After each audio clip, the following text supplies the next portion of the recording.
और आपको बता दें, बीजेपी ने रॉबर्ट वाड्रा को लेकर कांग्रेस पर निशाना साधा और एक फिल्म दिखाई जा रही है इस वक्त प्रेस कॉन्फ्रेंस में। एक पैसा भी खर्च नहीं किया और पैसों का अंबार खड़ा कर लिया। ये हुई ना बात। और ये सब होता है सोनिया गांधी से मिल रही प्रोटेक्शन के कारण।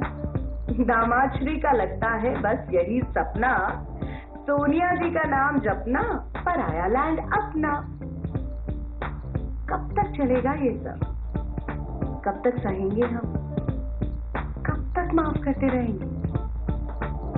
अब नहीं, इस बार नहीं। इस चुनाव में मैं नहीं माफ करूंगी। इस चुनाव में हम नहीं माफ करेंगे।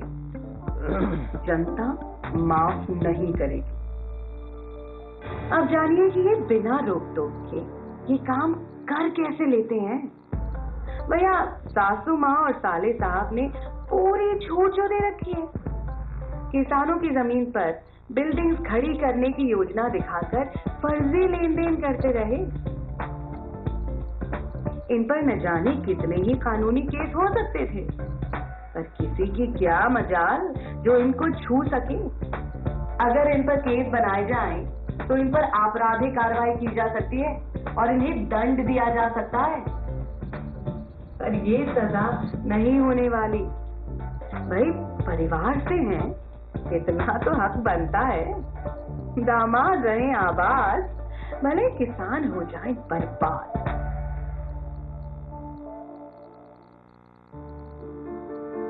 कब तक चलेगा ये सब? हाँ, कब तक सहेंगे हम? कब तक माफ करते रहेंगे? अब नहीं, इस बार नहीं। इस चुनाव में मैं नहीं माफ करूंगी। इस चुनाव में हम नहीं माफ करेंगे। जनता माफ नहीं करेगी। अच्छा, आपने सुना होगा कि हर महारथी का एक पसंदीदा हथियार होता है। दामाद श्री का पसंदीदा हथियार है बेनामी लेन देन। इस तरह के बेनामी लेन देन कर करके इन्होंने वाड्रा मॉडल ऑफ डेवलपमेंट खड़ा किया है। पर इस मॉडल का फायदा किसे हुआ है? किसानों को, गरीबों को, आपको, मुझको? अरे नहीं, दामाद श्री को। वाड्रा मॉडल ऑफ डेवलपमेंट का मतलब ही है सिर्फ वाड्रा का डेवलपमेंट होगा और किसी का नहीं। यहाँ किसान जिंदगी भर अपना कर्ज ना चुका पाए, पर दामाद श्री की संपत्ति 1 लाख से बढ़कर 300 करोड़ तक हो गई।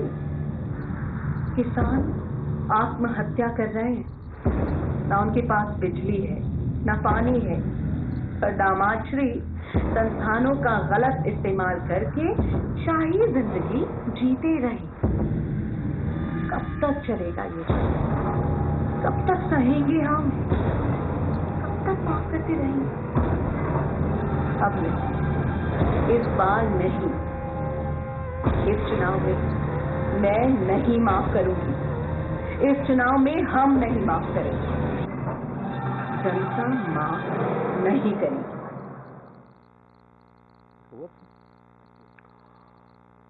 Lights on. मित्रों, अब इसको औपचारिक शुरू करते हैं। थोड़ा मैं परिचय, आप सभी जानते ही हैं, जगत प्रकाश नड्डा जी राष्ट्रीय महामंत्री वरिष्ठ हैं, हेडक्वार्टर इंचार्ज हैं। श्रीकांत शर्मा जी अपने मीडिया के प्रमुख हैं। अरविंद गुप्ता जी आईटी सेल के नेशनल कन्वीनर हैं।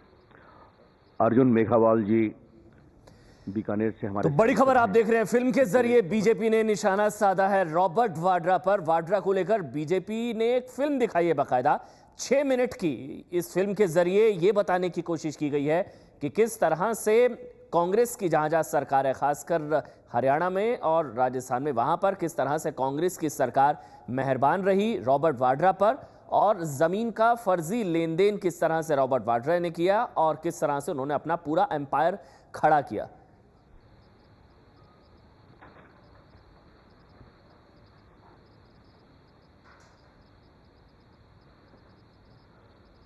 Thank you.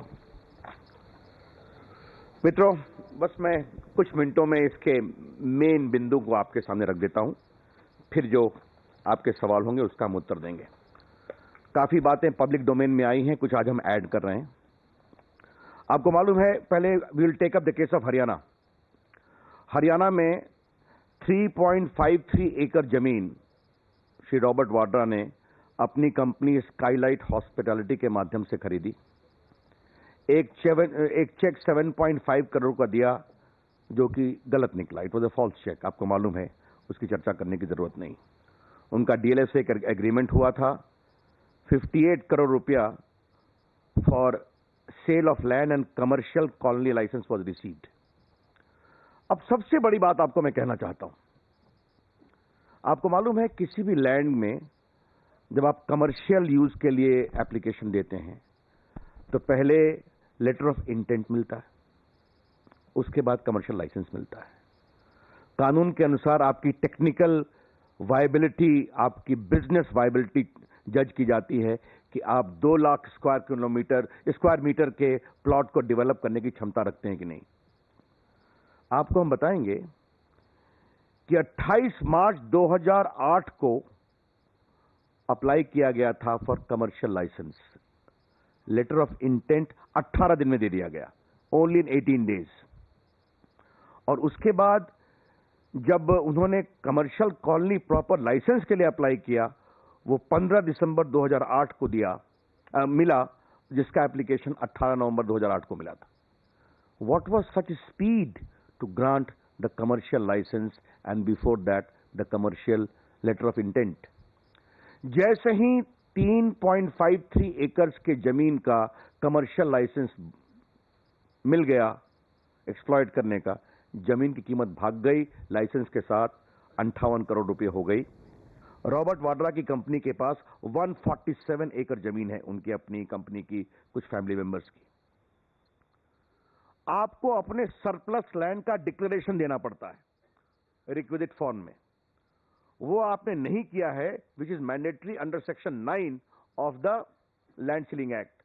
और अगर आप ये नहीं करते हैं तो सेक्शन 21 में it is an offence for which you can be prosecuted. अभी तक उन्होंने नहीं किया है, तो ये बहुत ही गंभीर बात है। हम ये जानना चाहेंगे कि इन पूरे मामलों पर कृपया करके बताया जाए कि सोनिया गांधी, राहुल गांधी जी, आपको क्या कहना है।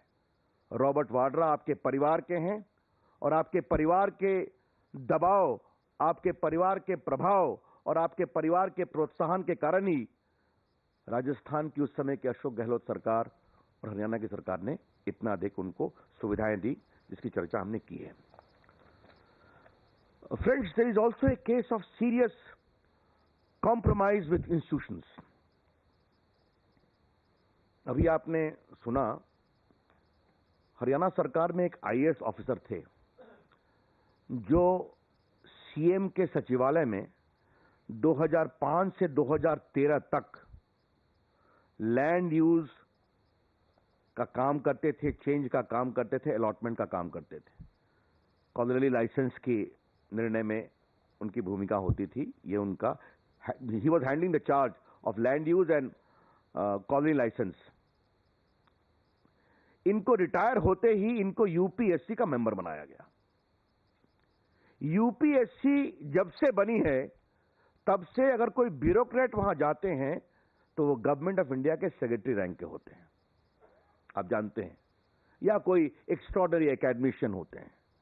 ऐसा क्या था कि हरियाणा काडर के एक जनाब जो सिर्फ एडिशनल सेक्रेटरी रैंक के थे, जो 2005 से 2013 तक यानी 8 साल सीएम के सेक्रेटरी में लैंड यूज और कॉलोनी लाइसेंस का काम करते थे, नथिंग एक्स्ट्राऑर्डिनरी, उनको यूपीएससी का मेंबर बनाया गया।